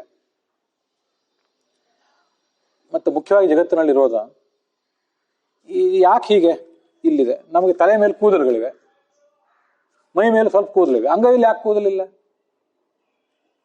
ಅಲ್ಲಿ ಇಲ್ಲ ಯಾಕೆ, ಇಲ್ಲಿ ಬೇರೆ ಕಡೆ ಇದೆ ಯಾಕೆ? ತಲೆ ಮೇಲೆ ಕೂದಲು ಹಾಕಿದೆ ಅಂದ್ರೆ ಬಿಸಿಲು ಅದನ್ನ ತಡೀತದೆ ಅಂತ ಉತ್ತರ ಕೊಡೋದು. ಮೈ ಮೇಲೆ ಯಾಕೆ ಕೂದಲಿದೆ? ಒಂದ್ ವೇಳೆ ಇದು ಮೈ ಮೇಲಿನ ಕೂದಲು ಕೂಡ ಬಿಸಿ ಚಳಿಗಾಲದಿಂದ ತಪ್ಪಿಸೋದಾಗಿದ್ರೆ, ಹಾಗಾದ್ರೆ ಮಂಗನಂತೆ ನಮಗೂ ಜಾಸ್ತಿ ಕೂದಲು ಇದ್ದಿದ್ರೆ ಚೆನ್ನಾಗಿ ಈ ಬಟ್ಟೆ ಹಾಕೊಳ್ಳೋ ಅವಶ್ಯಕತೆ ಇರ್ತಿರ್ಲಿಲ್ಲ. ಮಂಗಗಳಿಗೆ, ಕರಡಿಗಳಿಗೆ ಕೂದಲು ಇದ್ದಂತೆ ಇದ್ದಿದ್ರೆ ನಾವು ಚೆನ್ನಾಗೇ ಇರ್ತಿತ್ತಲ್ಲ. ಹಾಗಿಲ್ಲ, ಇರೋದು ಸ್ವಲ್ಪ. ಇದ್ದಿದ್ದು ಈ ಸ್ವಲ್ಪ ಕೂದಲಿಂದ ಉಪಯೋಗ ಏನು? ಇದು ನಮ್ಮ ದೇಹಕ್ಕೆ ಸಂಬಂಧಪಟ್ಟಂತೆ ಒಂದು ಉದಾಹರಣೆ ಹೇಳಿದೆ ಅಷ್ಟೇ. ಅದೆಷ್ಟೋ ಕೋಟಿಗಟ್ಟಲೆ ನಕ್ಷತ್ರಗಳಿವೆ. ಒಂದೊಂದು ನಕ್ಷತ್ರನೂ ಒಂದೊಂದು ಸೂರ್ಯ ಅಂತ ಹೇಳ್ತಾರೆ. ಆ ಒಂದೊಂದು ಸೂರ್ಯನ ಹಿಂದೆ, ಸೂರ್ಯನ ಸುತ್ತಲೂ ಸೌರವ್ಯೂಹ ಇದೆ ಅಂತ. ಅವೆಲ್ಲ ಯಾಕಿವೆ? ಎಲ್ಲ ಕಡೆ ಜನ ಇದ್ದಾರೇನೋ? ಇಲ್ಲೇ ಹೋದ್ರೆ ಅವಿವೆ ಯಾಕೆ? ಈ ಪ್ರಶ್ನೆಗಳಿಗೆಲ್ಲ ಉತ್ತರ ಕೊಡೋದಕ್ಕೆ ಏನರ್ಥ? ಇಲ್ಲಿರೋದು ಜಗತ್ತಿನಲ್ಲಿ ಒಂದು ಉಪಾದಾನ ಕಾರಣ, ಒಂದು ನಿಮಿತ್ತ ಕಾರಣ. ನಿಮಿತ್ತ ಕಾರಣ ಅಂದ್ರೆ ಇನ್ಸ್ಟ್ರೂಮೆಂಟಲ್ ಕಾಸ್, ಉಪಾದಾನ ಕಾರಣ ಅಂದ್ರೆ ಮೆಟೀರಿಯಲ್ ಕಾಸ್. ಬಂಗಾರದಿಂದ ಆಭರಣ ತಯಾರಾಗುವಾಗ ಬಂಗಾರ ಅನ್ನೋದು ಉಪಾದಾನ ಕಾರಣ, ಮೆಟೀರಿಯಲ್ ಕಾಸ್. ಉಳಿದಿದ್ದೆಲ್ಲ ಅಕ್ಕಸಾಲಿಗ, ಅಲ್ಲಿ ದೇಶ, ಕಾಲ, ಉಪಕರಣಗಳು ಇವೆಲ್ಲ ನಿಮಿತ್ತ ಕಾರಣ. ಜಗತ್ತಿಗೆ ಉಪಾದಾನ ಕಾರಣ ಇದೆ ಪ್ರಕೃತಿ, ನಿಮಿತ್ತ ಕಾರಣ ಅತ್ಯಂತ ಪ್ರಧಾನನಾಗಿ ಭಗವಂತ ಇದ್ದಾನೆ. ಆದ್ರಿಂದ ಇದೆಲ್ಲ ನಡೀತಿದೆ. ಎಲ್ಲದಕ್ಕೂ ಉದ್ದೇಶ ಹುಡುಕುವುದಕ್ಕೆ ಅರ್ಥ ಇಲ್ಲ ಅನ್ಸೋದು ನನಗೆ. ಉದ್ದೇಶ ಇಲ್ಲ ಅಂತಲ್ಲ, ಆದ್ರೆ ಈಗಿನ ನಮಗೆ, ಈಗ ನಾವಿರುವ ಸ್ಥಿತಿಯಲ್ಲಿ ಇದು ಉದ್ದೇಶ ಅಂತ ದೇವರೇ ಎದುರಿಗೆ ಬಂದು ಹೇಳಿದ್ರು ಇದೆಂತ ಉದ್ದೇಶ? ಇದೇನು ಪ್ರಯೋಜನನ? ಇದರಿಂದ ಏನ್ ಲಾಭ? ಸುಮ್ಮನೆ ಇದ್ರೆ ಆಗ್ತಿರ್ಲಿಲ್ಲ ನಿನಗೆ ಯಾರು ಅರ್ಜಿ ಕೊಟ್ಟಿದ್ರೆ ಇದನ್ನೆಲ್ಲ ಸೃಷ್ಟಿ ಮಾಡುವಂತ ಅಂತ ನಾವೇನೇನೋ ಮಾತಾಡ್ತೇವೆ, ಸಲ್ಲದ ಮಾತೇ ಆಡಿಬಿಡ್ತೇವೆ. ಆದ್ರಿಂದ ಉದ್ದೇಶ ಇಲ್ಲ ಅಂತಲೂ ಧೈರ್ಯವಾಗಿ ಹೇಳೋ ಮಾತು, ಧೈರ್ಯವಾಗಿ ಹೇಳಿಕ್ಕೆ ನನಗೆ ಸಾಧ್ಯ ಆಗೋದಿಲ್ಲ. ಆದ್ರೆ ಮುಖ್ಯವಾಗಿ ಇರುವುದು ಉಪಾದಾನ ಕಾರಣ ಮತ್ತು ನಿಮಿತ್ತ ಕಾರಣ. ಭಗವಂತ ಇದ್ದಾನೆ, ಅವನು ನಿಮಿತ್ತ, ಪ್ರಕೃತಿ ಉಪಾದಾನ ಕಾರಣ. ಏನಾಗಬೇಕೆಲ್ಲವೂ ಆಗಿದೆ ಅಷ್ಟೆ. ಪ್ರಕೃತಿಯಿಂದನಾಗಿಯೇ ನಮ್ಗೆ ಈ ಶರೀರ ಬಂದಿದೆ. ಎಲ್ಲಿ ಏನಿರಬೇಕೋ ಅದಿದೆ, ಎಲ್ಲಿ ಏನು ಇಲ್ಲವೋ ಅದಿಲ್ಲ. ಮತ್ತು ನಮ್ಮ ಸ್ವಭಾವನು, ನಾವು ನಡೆಯೋ ರೀತಿ, ನಾವು ಬರೋ ರೋಗ, ದೈಹಿಕ ರೋಗ, ಮಾನಸಿಕ ರೋಗ, ಸಂಕಷ್ಟ, ಮತ್ತು ಮುಖ್ಯವಾಗಿ ಸತ್ವ, ರಜಸ್ಸು, ತಮಸ್ಸು ಅನ್ನೋ 3 ಗುಣಗಳಿವೆ ಆ ಪ್ರಕೃತಿಯಲ್ಲಿ. ಅದರಿಂದಾಗಿಯೇ ಒಬ್ರು ತಾಮಸರಾಗಿದ್ದಾರೆ, ಒಬ್ರು ರಾಜಸರಾಗಿದ್ದಾರೆ, ಒಬ್ರು ಸಾತ್ವಿಕರಾಗಿದ್ದಾರೆ. ಕಾರಣ ಇದೆ, ಕಾರ್ಯ ಇದೆ ಅಷ್ಟೇ. ಅದಕ್ಕೆ ಉದ್ದೇಶ, ಯಾವ ಉದ್ದೇಶ? ನಾವು ಉದ್ದೇಶ ತೋರಿಸೋದು ಕಷ್ಟ, ತೋರಿಸಿದ್ರು ನಮ್ಗೆ ಅದು ಅರ್ಥ ಆಗೋದಿಲ್ಲ. ಅದರಿಂದ ನಾವೀಗ ಕಾರಣ ಇದೆ, ಅದರಿಂದ ಕಾರ್ಯ ಇದೆ. 3 ಗುಣಗಳಿವೆ, ಅದಕ್ಕೆ ತಕ್ಕಂತೆ ಜನ ಇದ್ದಾರೆ.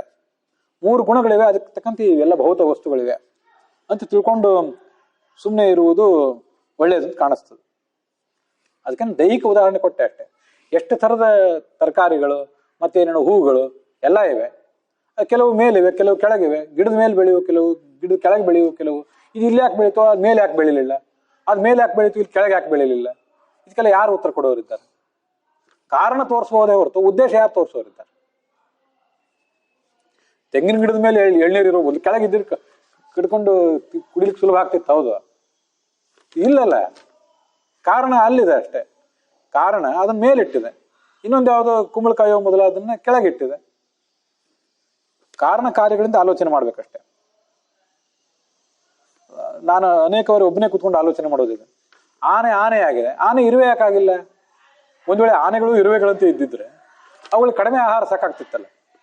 ಅಂದ್ರೆ ಜಗತ್ತಿನಲ್ಲಿ ಕಡಿಮೆ ಆಹಾರ ತಿಂದು ಅವು ಬದುಕ್ತಿದ್ವು, ಅವಾಗ ಆಹಾರದ ಕೊರತೆ ಏನಾಗ್ತಿರ್ಲಿಲ್ಲ ಅಂತ ನಾನು ಆಲೋಚನೆ ಮಾಡಿದೆ. ಹಾಗಾದ್ರೆ ಅಂದ್ರೆ ನನ್ನ ಯಾರು ಕೇಳ್ತಾರೆ, ನೀವಾದ್ರೂ ಮನುಷ್ಯರು ಯಾಕಾಗಿದ್ದೀರಿ? ನೀವು ಇರುವೆ ಅಂತ ಇದ್ದಿದ್ರೆ ಇಲ್ಲಿ ಯಾರು ಬೇಡ, ಆನೆಯೂ ಬೇಡ, ಜಿರಾಫೆಯೂ ಬೇಡ, ಒಂಟೆಯೂ ಬೇಡ, ಮನುಷ್ಯನೂ ಬೇಡ, ಎಲ್ಲರೂ ಇರುವೆಗಳೇ ಆಗಿದ್ರೆ ಆಹಾರದ ಕೊರತೆ ಆಗ್ತಿರ್ಲಿಲ್ಲಲ್ಲ. ಹೀಗೆ ಕೇಳುವುದಕ್ಕೆ ಅರ್ಥ ಏನಿದೆ? ಜಗತ್ತಿನಲ್ಲಿ ಆನೆಯಾಗಿ ಒಂದು ಪ್ರಾಣಿ ಬೆಳಿಲಿಕ್ಕೆ ಬೇಕಾದ ಕಾರಣ ಇದೆ, ಇರುವೆಯಾಗಿ ಬೆಳಿಲಿಕ್ಕೆ ಇನ್ನೊಂದು ಕಾರಣ ಇದೆ. ಅದರಿಂದ ಇವೆಲ್ಲ ಆಗಿದೆ ಅಷ್ಟೇ ಅಂತ ನಾನು ಇದು ಪ್ರಶ್ನೆ ಕೇಳುವಾಗಲೇ ಕೆಲವು ಸರಿ ವಿಚಿತ್ರವಾದ ಪ್ರಶ್ನೆ. ಹೀಗೆ ಪ್ರಶ್ನೆ ಬರಬೇಕಾ ಬರಬಾರ್ದಾ ಅಂತನೂ ಕೆಲವು ಸರಿ ಗೊಂದಲ ಆಗಬಹುದು. ಆದ್ರೆ ನನಗೆ ಬಂದದ್ದು ಹೌದು, ಬಂದಾಗ ನಾನು ಈ ತರ ಆಲೋಚನೆ ಮಾಡಿದ್ದು ಹೌದು. ಇದೇ ಅಷ್ಟೇ. ಈ ತೀರಾ ಏಕಕೋಶ ಜೀವಿಗಳು, ತೀರಾ ಸೂಕ್ಷ್ಮ ಜೀವಿಗಳು, ಕಣ್ಣಿಗೆ ಕಾಣದಂತ ಸೂಕ್ಷ್ಮ ಜೀವಿಗಳಿವೆ, ಸೂಕ್ಷ್ಮ ದರ್ಶಕದಿಂದಲೇ ನೋಡ್ಬೇಕಾದ ಜೀವಿಗಳಿವೆ. ಒಂದ್ ಕಡೆ ನೀಲ ತಿಮಿಂಗಿಲ ಸೃಷ್ಟಿಯಲ್ಲಿ ಅತಿ ದೊಡ್ಡದಂಥದ್ದು, ಸಾಮಾನ್ಯ ತಿಮಿಂಗಿಲಕ್ಕಿಂತ ದೊಡ್ಡದಂತ. ಅಂತ ದೊಡ್ಡ ದೊಡ್ಡ ಪ್ರಾಣಿಗಳು ಇವೆ. ಸಣ್ಣ ಸಣ್ಣ ಗ್ರಹಗಳಿವೆ ಆಕಾಶದಲ್ಲಿ, ಅತಿ ದೊಡ್ಡ ಗ್ರಹಗಳು ಇವೆ. ಭೂಮಿಗಿಂತ 100 ಪಟ್ಟು ದೊಡ್ಡದು ಈ ಗುರುಗ್ರಹ ಅಂತಾರೆ, 1000 ಪಟ್ಟು ದೊಡ್ಡದು, ಲಕ್ಷಗಟ್ಟಲೆ ದೊಡ್ಡದು ಸೂರ್ಯ ಅಂತಾರೆ. ಯಾಕೆ ಆಗಿವೆ? ಇವು ಯಾಕೆ ಹೀಗಿವೆ? ಕಾರಣ ಇದೆ, ಕಾರ್ಯ ಇದೆ ಅಷ್ಟೆ. ಉದ್ದೇಶ ಏನು ಅರ್ಥ ಆಗೋದಿಲ್ಲ. ಆದ್ರಿಂದಲೇ ದಾಸರು ಹೇಳಿದ್ರು, ಇಟ್ಟಂಗೆ ಇರುವೇನೋ ಹರಿಯೇ. ಈಗ ನೀನು ಹೇಗೆ ಇಟ್ಟಿದ್ದಿ ನನ್ನನ್ನ, ಹೇಗಿಡಬೇಕು ಅಂತ ನಿನಗೆ ಗೊತ್ತಿದೆ, ಹಾಗೆ ಇಟ್ಟಿದ್ದಿ. ನಾನು ಅದ್ಯಾಕೆ ಹೀಗೆ ಇದ್ಯಾಕೆ ಹಾಗೆ ಅಂತ ಕೇಳೋದಕ್ಕೆ ಅರ್ಥ ಇಲ್ಲ. ನನಗಿರುವ ಕೆಲಸ ಏನೀಗ? ನಿನ್ನನ್ನು ಧ್ಯಾನಿಸೋದು ಅಷ್ಟೇ ನನ್ನ ಕೆಲಸ. ದೇವರು ದೊಡ್ಡವನು, ನಾನು ಸಣ್ಣವನು ಅಂತ ಆಲೋಚನೆ ಮಾಡಿ ನಾನು ಮುಂದುವರಿಯೋದಷ್ಟೇ ನನಗಿರೋದು. ಅದಕ್ಕಾಗಿ ಮಹಾಭಾರತದ ಒಂದು ಮಾತು ಯಾವಾಗಲೂ ನಂಗೆ ನೆನಪಿಗೆ ಬರ್ತಿರ್ತದೆ. ಆವಾಗಲೂ ಹೇಳಿದ್ದೆ, ತಸ್ಮಾತ್ ತ್ವಂ ಗಹನಾನ್ ಸರ್ವಾನ್ ತ್ಯಕ್ತ್ವಾ ಶಾಸ್ತ್ರಾರ್ಥ ವಿಸ್ತರಾನ್ ಅನನ್ಯಚೇತಾ ಧ್ಯಾಯಸ್ವ ನಾರಾಯಣ ಮಜಂ ವಿಭುಂ. ಶಾಸ್ತ್ರಾರ್ಥಗಳನ್ನು ತುಂಬ ಓದಿದೆಯಲ್ಲ, 12 ವರ್ಷಗಳ ಗಟ್ಟಲೆ ಓದಿದೆ, ಮತ್ತು ಪ್ರವಚನ ಮಾಡಿದೆ, ಮತ್ತು ಪುಸ್ತಕಗಳನ್ನು ಬರೆದಿ, ವಿಮರ್ಶೆ ಮಾಡಿದೆ, ಎಲ್ಲ ಮಾಡಿದೆ. ಅಥವಾ ಇನ್ಯಾರೊಬ್ರು ಕೆಲವರು ಓದಿಲ್ಲ, ಸ್ವಂತ ಓದಿಲ್ಲ, ಇನ್ನೊಬ್ರ ಕಡೆಯಿಂದ ಕೇಳಿದರು. ಇದೆಲ್ಲ ಕಠಿಣ ಅಂತ ಅನಿಸ್ತಲ್ಲ, ಅರ್ಥ ಆಗ್ಲಿಲ್ಲಲ್ಲ. ಇಷ್ಟು ವಿದ್ವಾಂಸ ಅಂತ ಅನ್ಸ್ಕೊಂಡ್ಮೇಲೂ ಅರ್ಥ ಆಗದಿರೋ ಸಂಗತಿಗಳಿವೆ ಅಲ್ಲ. ಹಾಗಾದ್ರೆ ಏನ್ ಮಾಡ್ಬೇಕು ಅಂದ್ರೆ, ತಸ್ಮಾತ್ ತ್ವಂ ಗಹನಾನ್ ಸರ್ವಾನ್ ತ್ಯಕ್ತ್ವಾ, ಅದನ್ನ ಬದಿಗಿಡ, ಪರಿತ್ಯಾಗ ಮಾಡುವಂತಲ್ಲ, ಪೆಂಡಿಂಗ್ ಇಡ. ಇದು ಯಾರಿಗೆ ಹೇಳಿದ್ದು ಅಂದ್ರೆ ಆಶ್ಚರ್ಯ ಅನಿಸ್ತದೆ. ಧರ್ಮರಾಜನಿಗೆ ಭೀಷ್ಮ ಹೇಳೋ ಮಾತು. ಧರ್ಮರಾಜ ಅಂದ್ರೆ ನ್ಯಾಯ, ನೀತಿ, ಧರ್ಮ, ಅಧರ್ಮ, ಪುಣ್ಯ, ಪಾಪ ತೀರ್ಮಾನ ಮಾಡಿ ನೋಡ್ಬೇಕು, ಅಷ್ಟು ಪಕ್ವವಾದ ವ್ಯಕ್ತಿತ್ವ ಇದ್ದವನು. ಯಾಕಂದ್ರೆ ಇಲ್ಲಿ ಯಾರೋ ನ್ಯಾಯಾಧೀಶರು, ಒಂದು ಯಾವುದೋ ಕೋರ್ಟು, ಪೊಲೀಸರು ತಪ್ಪು ನಡೆದ್ರೆ ಈ ಜಗತ್ತೇ ಇರೋದು ಹೀಗೆ, ಅದಕ್ಕೆ ಯಾರು ಏನ್ ಮಾಡ್ಲಿಕ್ಕೆ ಬರ್ತದೆ. ಅವನು ಭಗವಂತನಿಂದ ನಿಯುಕ್ತ ಯಮ, ಜೀವಿಗಳ ಪಾಪ ಪುಣ್ಯ ತೀರ್ಮಾನ ಮಾಡಲಿ ಅವ್ರಿಗೊಂದು ಗತಿ ಕಾಣಿಸ್ಲಿಕ್ಕೆ. ಅಂಥವನಿಗೆ ಧರ್ಮರಾಜರಾಗಿ ಹುಟ್ಟಿದಾಗ, ನೋಡು ನಿನಗೊಂದು ಶಾಸ್ತ್ರದ ವಿಷಯ ಕಠಿಣ ಅಂತ ಕಾಣಿಸಿದ್ರೆ ಅದನ್ನ ಬದಿಗಿಡು. ಅದು ಏನ್ ಮಾಡ್ಬೇಕು, ನಾನು ಬದಿಗಿಡು ಇಟ್ಟು ಏನ್ ಮಾಡ್ಬೇಕು ಅಂತ ಕೇಳಿದ್ರೆ, ಅನನ್ಯಚೇತಾಹ ಧ್ಯಾಯಸ್ವ ನಾರಾಯಣ ಮಜಂ ವಿಭುಂ. ಭಗವಂತ ದೊಡ್ಡವನು ತಪಾಸಣೆ ಮಾಡೋದು ಏಕಾಗ್ರ ಮನಸ್ಸಿನಿಂದ. ಭೀಷ್ಮನಂತ ದೊಡ್ಡ ವ್ಯಕ್ತಿ, ಧರ್ಮರಾಜನಂತ ದೊಡ್ಡ ವ್ಯಕ್ತಿ ಹೇಳೋ ಮಾತು. ಮತ್ತೆ ಹಾಗಿದ್ದಾಗ ನಮ್ದೇನ್ ಗತಿ? ನಮ್ಗೆಷ್ಟು ಶಾಸ್ತ್ರ ಅರ್ಥ ಆಗಿದೆ? 100 ವರ್ಷ ಸತತವಾಗಿ ಒಂದು ವಿದ್ಯಾಪೀಠದಲ್ಲೇ ಗುರುಕುಲದಲ್ಲಿ ಇದ್ದು ಓದಿದ್ರು ನಮ್ಗೆ ತಿಳಿಯುವುದೇ ಎಷ್ಟು? ಕೊನೆಗೂ 100 ಹೋಗ್ಲಿ 1000 ವರ್ಷ ಇದ್ದು ಓದಿದ್ರು ಇನ್ನೂ ತಿಳಿಯಲಾದ ಸಂಗತಿಗಳು ಇದ್ದೇ ಇವೆ, ಗಹನವಾದ ಸಂಗತಿಗಳು ಇದ್ದೇ ಇವೆ ಶಾಸ್ತ್ರದಲ್ಲಿ. ನಾರಾಯಣ ಮಜಂ ವಿಭುಂ ಅನನ್ಯಚೇತಾಹ ಧ್ಯಾಯಸ್ವ. ಭಗವಂತನನ್ನ, ನಾರಾಯಣನನ್ನ ಧ್ಯಾನಿಸು, ನಾರಾಯಣ ಅಂತ ಧ್ಯಾನಿಸು. ಆ ಮಾತಿಗೆ ಸಂಸ್ಕೃತಕ್ಕೆ ಆಗ ಅರ್ಥ ಬರ್ತದೆ. ನಾರಾಯಣ ಅಂತ ಧ್ಯಾನಿಸುವುದು ಅಂದ್ರೆ ಏನರ್ಥ? ನಾರಾಯಣ ಶಬ್ದಕ್ಕೆ ಅನೇಕ ಅರ್ಥಗಳಿವೆ. ಅದ್ರಲ್ಲಿ ತುಂಬಾ ಸುಂದರವಾದ ಅರ್ಥ, ಬಹಳ ಪ್ರಧಾನವಾದ ಅರ್ಥ ಅಂದ್ರೆ ಮಹಾಭಾರತದ್ದೇ ಮಾತಿದೆ, ನರಾಜ್ಯಾತಾನಿ ತತ್ವಾನಿ ನಾರಾಯಣೀತಿ ತತ್ವವಿದು. ಭಗವಂತ ನಾಶರಹಿತ. ನ ಅಂದ್ರೆ ಇಲ್ಲ, ರ ಅಂದ್ರೆ ನಾಶ, ನಾಶ ಇಲ್ಲದೆ ಇದ್ದ ಭಗವಂತನೇ ನರ. ಅವನಿಂದ ಹುಟ್ಟಿದ್ದು ಎಲ್ಲ ತತ್ವಗಳು, ಪ್ರಕೃತಿ, ಮಹತ್ತತ್ವ, ಅಹಂಕಾರ ತತ್ವ, ಪಂಚ ತನ್ಮಾತ್ರಗಳು, ಪಂಚಮಹಾಭೂತಗಳು, ಸ್ಥೂಲ ಮಹಾಭೂತಗಳು, ನಾವು ತಯಾರು ಮಾಡಿರುವ ಎಲ್ಲ ವಸ್ತುಗಳು, ನಮ್ಮ ದೇಹ, ನಿಮ್ಮ ದೇಹ, ಇವೆಲ್ಲ ಮತ್ತು ಇದರೆಲ್ಲ ಅಭಿಮಾನಿ ದೇವತೆಗಳು. ಇವರೆಲ್ಲರೂ ಕೂಡ ಭಗವಂತನಿಂದ ಹುಟ್ಟುತ್ತಾರೆ.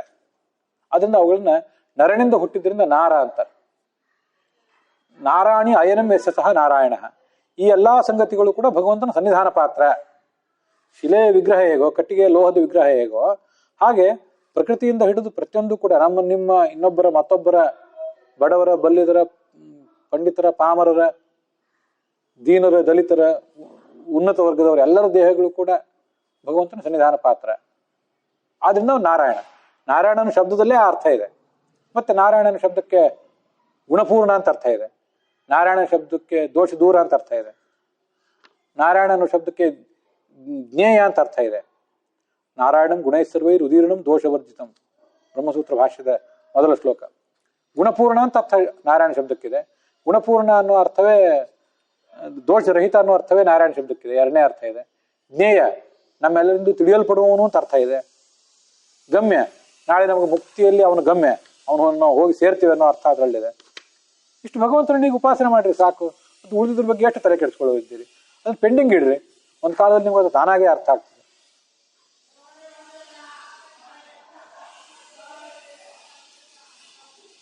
ಮುಹ್ಯಂತಿ ಎಂ ಸೂರಯ. ಅದಕ್ಕೆ ಭಾಗವತ ಮೊದಲೇನೆ ಹೇಳ್ಬಿಟ್ಟಿದೆ. 1-2 ಸ್ಕಂದ ಮುಗಿದ ಮೇಲೆ, ಆಮೇಲೆ ಈ ಭಗವಂತನ ಬಗ್ಗೆ ಎಲ್ರಿಗೂ ಮೋಹ ಆಗ್ತದೆ ಅಂತ ಹೇಳಲಿಲ್ಲ. ಅದ ಮೊದಲನೇ ಶ್ಲೋಕದಲ್ಲೇ ತೇನೇ ಬ್ರಹ್ಮ ಹೃದಯ ಆದಿಕವಯೇ ಮುಹ್ಯಂತಿ ಎಂ ಸೂರಯ. ಚತುರ್ಮುಖ ಬ್ರಹ್ಮನಿಂದ ಹಿಡಿದು ಲಕ್ಷ್ಮೀದೇವಿ ಚತುರ್ಮುಖ ಬ್ರಹ್ಮ, ಇವರಿಂದ ಹಿಡಿದು ಪ್ರತಿಯೊಬ್ಬರು ಕೂಡ ಇವನ್ ಬಗ್ಗೆ ಮೋಹನೇ ಹೊಂದ್ತಾರೆ. ಪೂರ್ಣವಾಗಿ ಯಾರಿಗೂ ಅರ್ಥ ಆಗೋದಿಲ್ಲ. ಅದೊಂದು ಶ್ಲೋಕ ಇದೆ, ಭಾಗವತದಲ್ಲೇ ಇದೆ ಅದು. ಯಚ್ಛಕ್ತಯೋ ವದತಾಂ ವಾದಿನಾಂ ವೈ ವಿವಾದ ಸಂವಾದ ಭುವೋ ಭವಂತಿ ಕುರ್ವಂತಿ ತೇಷಾಂ ಪುನರಾತ್ಮಮೋಹಂ ತಸ್ಮೈ ನಮೋ ಅನಂತ ಗುಣಾಯ ಭೂಮ್ನೆ ಅಂತ ಭಾಗವತ್ ಸಾರೋದ್ಧಾರದಲ್ಲಿ ಬಂದ ಮಾತದು. ಯತ್ ಶಕ್ತಯ, ಯಾವ ಭಗವಂತನ ಲೀಲೆಗಳು, ಅವನ ಶಕ್ತಿಗಳು, ಅವನ ವಿಹಾರ, ಅವನ ಆಟ, ಇದೆಲ್ಲವೂ ಕೂಡ ವದತಾಂ ವಾದಿನಾಂ ವೈ, ತುಂಬಾ ಪಕ್ವವಾದ ಪಾಂಡಿತ್ಯ, ಪಕ್ವವಾದ ವಾಗ್ಮಿತ್ವ, ವಾಗ್ವೈಖರಿ, ಅದನ್ನು ಇಟ್ಕೊಂಡಂಥ ಅದನ್ನು ಸಂಪಾದಿಸಿದಂತಹ ಪಂಡಿತರಿಗೂ ಕೂಡ ಕೂತ್ಕೊಂಡು ಚರ್ಚೆ ಮಾಡ್ಲಿಕ್ಕೆ ಕೂತ್ರೆ ವಿವಾದ ಸಂವಾದವೂ ಭವಂತಿ. ಇವರೊಂದು ಹೇಳ್ತಾರೆ, ಅವರೊಂದು ಹೇಳ್ತಾರೆ. ಅವ್ರು ಹೇಳಿದ್ದು ಇವ್ರಿಗೆ ಒಪ್ಪಿಗೆ ಆಗಲಿಲ್ಲ, ಇವ್ರು ಹೇಳಿದ್ದು ಅವ್ರಿಗೆ ಒಪ್ಪಿಗೆ ಆಗಲಿಲ್ಲ. ಕೊನೆಗೆ ಎದ್ದು ಹೋದ್ರು ಇಬ್ರು. ಕುರುವಂತೆ ತೇಷಾಂ ಪುನರಾತ್ಮಮೋಹಂ. ಭಗವಂತನ ಬಗ್ಗೆ ವಿಚಾರ ಮಾಡ್ಲಿಕ್ಕೆ ಹೋಗಿ ಕೊನೆಗೆ ನಮ್ಮ ಬಗ್ಗೆನೆ ಇನ್ಯಾವುದು ನಮ್ಮ ಬುಡಕ್ಕೆ ಅದು ಬಂದು ನಮ್ಮದೇ ನಮಗೆ ತಿಳಿತಿಲ್ಲ. ನಮ್ಮ ಬಗ್ಗೆ ನಮಗೇನು ತಿಳಿದಿದೆ? ಏನಾರು ಕೇಳಿದ್ರೆ ಇಂಥವ್ರ ಮಗ, ಇಂಥವ್ರ ಮೊಮ್ಮಗ, ಇಂಥವ್ರ ಗಂಡ, ಇಂಥವ್ರ ಹೆಂಡತಿ ಅಂತ ಹೇಳ್ತೀವಿ ಹೊರತು ಆತ್ಮದ ಬಗ್ಗೆ ನಮ್ಗೇನು ಗೊತ್ತಿದೆ? ಜೀವದ ಬಗ್ಗೆ ನಮಗೇನು ಗೊತ್ತಿದೆ? ವ್ಯರ್ಥ ಆದ ಮೇಲಿಂದ ಒಂದು ಉತ್ತರ ಹೇಳ್ತೀವಿ ಅಷ್ಟೇ. ನಮ್ಮ ಬಗ್ಗೆನೇ ನಮ್ಗೆ ಗೊತ್ತಿಲ್ಲ ಅಂದ್ರೆ ಭಗವಂತನ ಬಗ್ಗೆ ಗೊತ್ತಿರೋದು ಹೇಗೆ? ಅದಕ್ಕೆ ತಿಳಿಯೋದೋ ನಿನ್ನ ಆಟ, ತಿರುಪತಿ ವೆಂಕಟ ಅಂತ ದಾಸರು ಹಾಡೋದಕ್ಕೆಲ್ಲ ಇಷ್ಟೊಂದು ಮನನ, ಇಷ್ಟೊಂದು ಮಥನ ಅವ್ರ ಮನಸ್ಸಲ್ಲಿ ನಡೆದಿರ್ತದೆ. ಅವ್ರು ಮಾಡ್ತಾರೆ.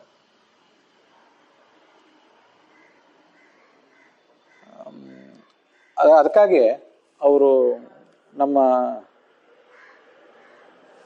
ಕುವೆಂಪು ಅವ್ರು ಹಾಡಿದ್ದಿರ್ಬೇಕದು, ತನುವು ನಿನ್ನದು ಮನವು ನಿನ್ನದು, ಆದ್ರೆ ನಾನು ನಿನ್ನವನೆಂಬ ಭಾವ ಮಾತ್ರ ನನ್ನದು ಅಂತ.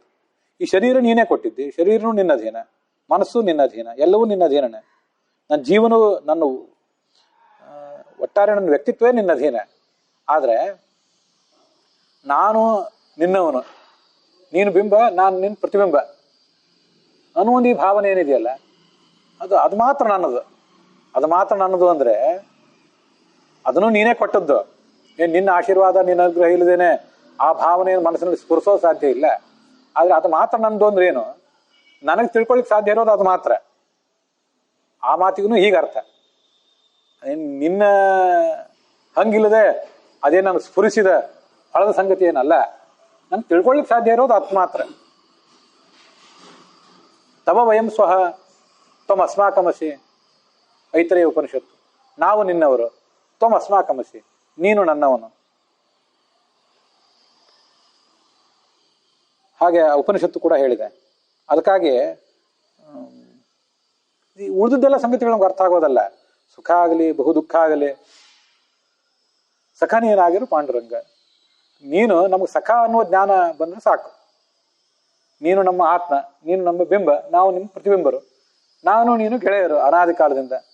ಇಷ್ಟೊಂದು ಸಂಗತಿ ತಿಳಿದ್ರೆ ಸಾಕು. ಈಗ ಸುಖವಾಗಲಿ, ಬಹು ದುಃಖವಾಗಲಿ, ಸಖ ನೀನಾಗಿರು ಪಾಂಡುರಂಗ ಅಂತ ದಾಸರು ಹಾಡೋದು. ಅದಕ್ಕಾಗಿ ಮುಂದಿನ ಸಂಗತಿಗಳನ್ನ ಸಖ ಅಂತ ಒಂದು ಗೊತ್ತಾದ್ರೆ ಮುಂದಿನ ಸಂಗತಿಗಳನ್ನು ತಾನೇ ಅರ್ಥ ಮಾಡಿಸ್ತಾನೆ. ಹಾಗಾದ್ರೆ ನಾನು ನೀನು ಗೆಳೆಯರು ಅಂತಂದ್ಮೇಲೆ ನೀನು ನನಗಿಷ್ಟು ಕಷ್ಟ ಕೊಡೋದೆ ಅಂದ್ರೆ ಅದು ಈಗ ಬೇಡ, ಗೆಳೆಯ ಅಂತ ತಿಳ್ಕೊಂಡು ಸುಮ್ಮನೆ ಇರು. ಯಾಕೆ ಕಷ್ಟ ಕೊಟ್ಟಿದ್ದೀನಿ ಅಂತ ಆಮೇಲೆ ಹೇಳ್ತೇನೆ. ಇನ್ನೊಬ್ರಿಗೆ ಯಾಕೆ ಹಾಗಾಯ್ತು, ಅವ್ರಿಗೆ ಯಾಕೆ ಹೀಗಾಯ್ತು, ಅದನ್ನೂ ಎಲ್ಲ ಆಮೇಲೆ ಹೇಳ್ತೇನೆ. ಈಗ ನಿನಗೆ ಹೇಳಿದ್ರು ಅರ್ಥ ಆಗೋಲ್ಲ. ತೀರಾ ಎಳೆಯ ವಯಸ್ಸಿನ 5-6 ವಯಸ್ಸಿನ ಹುಡುಗನಿಗೆ ತೀರಾ ಜಟಿಲವಾದಂತಹ ಒಂದು ಸೌರ ವ್ಯೂಹ, ಅದರಲ್ಲಿ ಯಾವುದು ಭೌತ ವಿಜ್ಞಾನ, ಖಭೌತ ವಿಜ್ಞಾನ, ಐನ್ಸ್ಟೀನ್ ಥಿಯರಿ, ಸಾಪೇಕ್ಷ ವಿಜ್ಞಾನ, ಸಾಪೇಕ್ಷ ಸಿದ್ಧಾಂತ, ಅದನ್ನ ಹೇಳಿದ್ರೆ ಏನು ಅರ್ಥ ಆಗಿತ್ತು? ಅದಕ್ಕೊಂದು ಪಕ್ವತೆ ಬರ್ಬೇಕಲ್ಲ. ನಮ್ಮ ಒಂದು 15-20 ವರ್ಷದ ಪಕ್ವತೆ ಆದ್ರೂ ಬಂದ್ರೆ ಅದು ಅರ್ಥ ತಿಳಿದಿತ್ತು. ಅದಕ್ಕೆ 1ನೇ ವಯಸ್ಸಿನಲ್ಲಿ 2ನೇ ವಯಸ್ಸಿನಲ್ಲಿ ಅದಕ್ಕೆ ಏನು ತಿಳಿದಿತ್ತು? ದೊಡ್ಡದೊಂದು ಯಾವುದೋ ಕಾರ್ಖಾನೆ, ವೈಜ್ಞಾನಿಕ ಸಂಶೋಧನೆ ನಡೆದಿದೆ, ಅಲ್ಲಿ ಆ ಮಗು ಹೋಯ್ತು ಅಂದ್ರೆ ಇವರೆಲ್ಲ ಏನ್ ಮಾಡ್ತಿದ್ದಾರೆ, ಯಾಕೆ ಮಾಡ್ತಿದ್ದಾರೆ, ಇದ್ರ ಗುರಿ ಏನು ಅಂತ ಏನ್ ತಿಳಿತು? ಜಗತ್ತು ಅತಿ ದೊಡ್ಡ ಯಂತ್ರ. ಈಶ್ವರ ಸರ್ವಭೂತಾನಾಂ ಹೃದ್ದೇಶೇರ್ಜುನ ತಿಷ್ಠತೆ ಭ್ರಾಮಯನ್ ಸರ್ವಭೂತಾನಿ ಯಂತ್ರಾರೂಢಾನಿ ಮಾಯಯ. ಎಲ್ಲಾ ಪ್ರಾಣಿಗಳೊಳಗೂ ಭಗವಂತ ಇದ್ದಾನೆ, ಯಂತ್ರದೊಳಗೆ ಈ ಜೀವರನ್ನೆಲ್ಲ ಇಟ್ಟಿದ್ದಾನೆ, ಅದ್ರಲ್ಲಿ ಅವ್ರನ್ನ ತಿರುಗಿಸ್ತಾ ಇದ್ದಾನೆ. ಈ ಯಂತ್ರದ ಬಿಡಿಬಾ ಸ್ಪೇರ್ ಪಾರ್ಟ್ಸ್ ಗೊತ್ತಿಲ್ಲ, ಅದಕ್ಕೆ ಸರ್ವಿಸ್ ಯಾವಾಗ ಮಾಡ್ತಾನೆ, ಸರ್ವಿಸ್ ಮಾಡ್ತಾನೋ ಇಲ್ವೋ, ಮೇಂಟೆನೆನ್ಸ್ ಬೇಕೋ ಇಲ್ವೋ, ಈ ಯಂತ್ರದ ಲೋಹ ಯಾವುದು, ಯಂತ್ರದ ಉದ್ದೇಶ ಏನು, ಇದು ಹೋಗ್ತಿದೆ ಅಲ್ಲಿಗೆ, ಎಲ್ಲಿಂದ ಬಂತು, ಏನು ನಮ್ಗೆ ಗೊತ್ತಾಗೋದಿಲ್ಲ. ತಿರುಗುತ್ತಿದ್ದೀವಿ ಅಂತ ಮಾತ್ರ ಗೊತ್ತಾಗ್ತದೆ. ತಿರುಗಿಸುವವನೊಬ್ಬ ಕಲಾವಿದ ಇದ್ದಾನೆ, ಯಂತ್ರಜ್ಞ ಇದ್ದಾನೆ, ಅಷ್ಟು ಗೊತ್ತಾಗ್ತದೆ. ಅಷ್ಟು ಬಿಟ್ರೆ ಬೇರೆ ಏನೋ ಅರ್ಥವೂ ಆಗೋದಿಲ್ಲ, ಬೇರೆ ಏನೋ ಅರ್ಥ ಆಗಿ ಉಪಯೋಗವೂ ಇಲ್ಲ. ಅದಕ್ಕಾಗಿ ಇದನ್ನು ಸಮಾಪ್ತ ಮಾಡುವಾಗ ಇದು ನಾವು ಮಾಡಬೇಕಾದ ಕರ್ತವ್ಯ. ಮನನ ಮಾಡ್ತಾ ಇರ್ಬೇಕು ಮೇಲಿಂದ ಮೇಲೆ. ಮನನ ಮಾಡದೆ ಹೋದ್ರೆ ಭಾಗವತ ಮುಂದುವರಿತದೆ. ಭಾಗವತ ಮುಂದುವರಿಯೋದು ದೊಡ್ಡ ವಿಷಯ ಅಲ್ಲ. ಮನನ ಮತ್ ಮಾಡ್ತಾ ಇರ್ಬೇಕು. ಮತ್ತೆ ಆ ಮನನದಿಂದ ನಮಗೆ ತಿಳಿಯೋದು ಮಹಿಮಾ ಭಗವಂತನಿಗಿದೆ ಅಂತ ನಮಗೆ ಮನವರಿಕೆ ಆಗ್ಬೇಕು. ನಾವು ಇದರಿಂದ ಮೇಲ್ಮೇಲೆ ಹೋಗುವುದು, ಅಧ್ಯಾತ್ಮದ ಮಾರ್ಗದಲ್ಲಿ ಅವಸರದಿಂದ ಮೇಲ್ಮೇಲೆ ಹೋಗುವುದು ನಿಧಾನ ಆದ್ರೂ ತೊಂದರೆ ಇಲ್ಲ. ಬೀಳಬಾರದು, ಹಿನ್ನಡೆ, ತೀವ್ರವಾದ ಹಿನ್ನಡೆ ಆಗಬಾರ್ದು. ಒಂದ್ ವೇಳೆ ಒಂದು ಹೆಜ್ಜೆ ಬಿದ್ರೂ 2 ಹೆಜ್ಜೆ ಮುಂದೆ ಹೋಗುವಂತೆ ದೇವ್ರು ನಮ್ಗೆ ಅನುಗ್ರಹ ಮಾಡಬೇಕು. ಹಾಗ ಅವನು ನಮ್ಮನ್ನು ಏರಿಸ್ಬೇಕು. ಅದಕ್ಕಾಗಿ ಆ ಮನನ ಅಷ್ಟೇ. ಇಷ್ಟೆಲ್ಲ ಹೇಳಿದ ಮೇಲೂ ಕೇಳಿದ ಮೇಲೂ ಕೂಡ ಏನೋ ಬಹಳ ದೊಡ್ಡದೊಂದು ಇದ್ದಕ್ಕಿದ್ದಂಗೆ ಸ್ಫುರಿಸಿತು. ಬುದ್ಧನಿಗೆ ಅಶ್ವತ್ಥದ ಗಿಡದ ಕೆಳಗೆ ಕೂತಾಗ ಏನೋ ಸ್ಫುರಿಸಿದಂತೆ ಸ್ಫುರಿಸಿತು. ರಾಮಕೃಷ್ಣ ಪರಮಹಂಸರು ವಿವೇಕಾನಂದ ತಲೆ ಮೇಲೆ ಕೈ ಇಟ್ರಂತೆ. ವಿವೇಕಾನಂದರು ದೇವ್ರು ಹೇಳಿದ್ದಾನೆ, ಯಾರು ನೋಡಿದ್ದೀರ ಅಂತ ಎಲ್ಲಾರನ್ನೂ ಕೇಳ್ತಿದ್ರಂತೆ. ನಾವೇನು ನೋಡಿಲ್ಲ, ನಮ್ಗೆ ಗೊತ್ತಿಲ್ಲ ಅಂತಿದ್ರಂತ. ಪರಮಹಂಸರಿದ್ದಾರೆ, ಅವ್ರ ಹತ್ರ ಹೋಗ್ರಿ ನೀವು ಅಂತ ಯಾರು ಹೇಳಿ ಕಳಿಸಿದ್ರಂತೆ. ದೇವ್ರು ನೋಡಿದ್ದೀರಾ ಅಂತ ಇವ್ರು ಕೇಳಿದ್ರು ವಿವೇಕಾನಂದ ಪರಮಹಂಸರನ್ನು. ನೋಡಿದ್ದೀನಿ ಅಂತ ಅವ್ರು ಅಂದ್ರು. ಅದು ನನಗೂ ತೋರಿಸಿ ಅಂತ ಇವ್ರು ಅಂದ್ರು. ಅಂದ್ರೆ ನಾನು ನಂಬುತ್ತೇನೆ. ಆ ಪರಮಹಂಸರು ಇವ್ರು ತಲೆ ಮೇಲೆ ಕೈ ಇಟ್ರು. ಈ ಜಗತ್ತೆಲ್ಲ ತಿರುಗ್ಲಿಕ್ಕೆ ಶುರುವಾಯಿತು. ಅವರ ಸ್ಥಿತಿ ಎಲ್ಲ ಅಯೋಮಯ ಆಗೋಯ್ತು. ಅಯ್ಯೋ ಸಾಕು ಬಿಡ್ರಿ, ನನಗೆ ಕೈ ತೆಗೀರಿ ಮೊದಲು, ನನಗೆ ತಡ್ಕೊಳಿಕ್ ಆಗ್ತಿಲ್ಲ, ನನಗೆ ಮನೆಯಲ್ಲಿ ತಂದೆ ತಾಯಿ ಇದ್ದಾರೆ, ಬಂಧುಗಳಿದ್ದಾರೆ, ಸಾಕಾಗಿದೆ ಬಿಡ್ರಿ ಅಂತ ಇವ್ರು ಗೋಳಾಡ್ಲಿಕ್ಕೆ ಶುರು ಮಾಡಿದ್ರು. ಅಂತೂ ಏನೋ ಒಂದು ಪರಿವರ್ತನೆ ಆಯ್ತು. ಅಂತ ಪರಿವರ್ತನೆ ಆಗದೆ ಇರಬಹುದು, ಹೇಳುವವರಳ್ಳಿ ಕೇಳುವವರಳ್ಳಿ, ಅದು ಪ್ರಶ್ನೆ ಇಲ್ಲ. ಆದ್ರೆ ಇದು ಒಂದು ಅನ್ನ ಆಗ್ಲಿಕ್ಕೂ ಒಂದು ಕೆಲವು ನಿಮಿಷ, ಒಂದು 10-20 ನಿಮಿಷ ಆದ್ರೂ ಬೇಕು. ಏನೇ ಆಗ್ಬೇಕಾದ್ರೂ ಕೂಡ ಒಂದು ಟೈಮ್, ಒಂದು ಸಮಯ ಇದೆ. ಆ ಸಮಯದಿಂದಲೇ ಆ ಕೆಲಸ ಆಗ್ಬೇಕು ಹೊರತು ಅವಸರದಿಂದ ಯಾವ ಕೆಲಸವೂ ಆಗೋದಿಲ್ಲ. ಅನೇಕ ಜನ್ಮಗಳ ನಂತರ ಆಗಬೇಕಾದಂಥ ಕೆಲಸಕ್ಕೆ ಸಾವಿರಾರು ಮನುಷ್ಯರಲ್ಲಿ ಒಬ್ಬ ಪ್ರಯತ್ನ ಪಡ್ತಾನೆ. ಆ ತಿಳಿಯುವವರಲ್ಲಿ ಒಬ್ಬ ಗುರಿ ಮುಟ್ತಾನೆ. ಅಷ್ಟು ವಿಶಿಷ್ಟವಾದ ಗುರಿ ಇದು ಅಂತಂದ್ಮೇಲೆ ಅದು ನಮಗೆ ಇವತ್ತು ಜಿಜ್ಞಾಸೆ ಬಂದಿದೆ, ನಮ್ಗೆ ಈಗ ಉತ್ತರ ಬೇಕು ಅಂದ್ರೆ ನಾವು ನಾಳೆ ಪ್ರವಚನ ಕೇಳುವವರು, ಅಂದ್ರೆ ಸಂಧ್ಯಾವಂದನೆ ಮಾಡಿಯವು ಅಂತಂದ್ರೆ ಅದು ಆಗೋದು ಯಾವಾಗ, ಹೋಗೋದು ಯಾವಾಗ? ಮೊದಲು ಭಗವಂತ ದೊಡ್ಡವನು ತಿಳ್ಕೊಳ್ರಿ, ಅವ್ನ ಗೆಳೆಯ ಅಂತ ತಿಳ್ಕೊಂಡ್ರಿ, ಒಂದು ಹೆಜ್ಜೆ ಮುಂದಿಡಿ. ಒಂದು ಹೆಜ್ಜೆ ನೀವು ಮುಂದಿಟ್ಟಾಗ ಇನ್ನೆರಡು ಹೆಜ್ಜೆ ಅವನೇ ಮುಂದಿಡಿಸ್ತಾನೆ ಅಂತ ಹೀಗೆ ತಿಳಿದು ನಾವು ಇದರಲ್ಲಿ ಮುಂದುವರಿಬೇಕಷ್ಟೆ. ಆಗ ಜಗತ್ತಿನ ಎಲ್ಲ ಲೆಕ್ಕಾಚಾರಗಳು, ಎಲ್ಲ ಅದರ ಕ್ಯಾಲ್ಕುಲೇಷನ್ಸ್ ಎಲ್ಲ ಕ್ರಮವಾಗಿ ತಿಳಿದಾವು. ಅದನ್ನ ಭಗವಂತ ನಮ್ಮಿಂದ ಮಾಡಿಸ್ಬೇಕಷ್ಟೆ. ಭಾಗವತದ ಶ್ರವಣ ನಮಗೆ ಅದನ್ನಂಥ ಒಂದು ಶಕ್ತಿಯನ್ನ ನಮಗೂ ನಿಮಗೂ ಎಲ್ರಿಗೂ ಕೂಡ ಕೊಡ್ಲಿ ಅಂತ ಹೇಳಿ ಈ ಮಾತನ್ನ ಮುಗಿಸ್ತಾ ಇದ್ದೇನೆ. ಅಂತ ಯಾವುದೇ ಥರದ ಜಿಜ್ಞಾಸೆಗಳು ನಿಮ್ಮಲ್ಲಿದ್ದರೆ ಆ ಎಲ್ಲ ಜಿಜ್ಞಾಸೆಗಳನ್ನು ನೀವು ಕಾಲಕ್ಕೆ ವ್ಯಕ್ತ ಮಾಡ್ತಾ ಇರಬೇಕು. ಮಾಡಿದರೆ ಆ ಶ್ರವಣಕ್ಕೆ, ಪ್ರವಚನಕ್ಕೆ ಒಂದು ಫಲ ಬರ್ತದೆ ಅಂತ ಹೇಳಬೇಕು ಅಂತ ಬಯಸ್ತೇನೆ.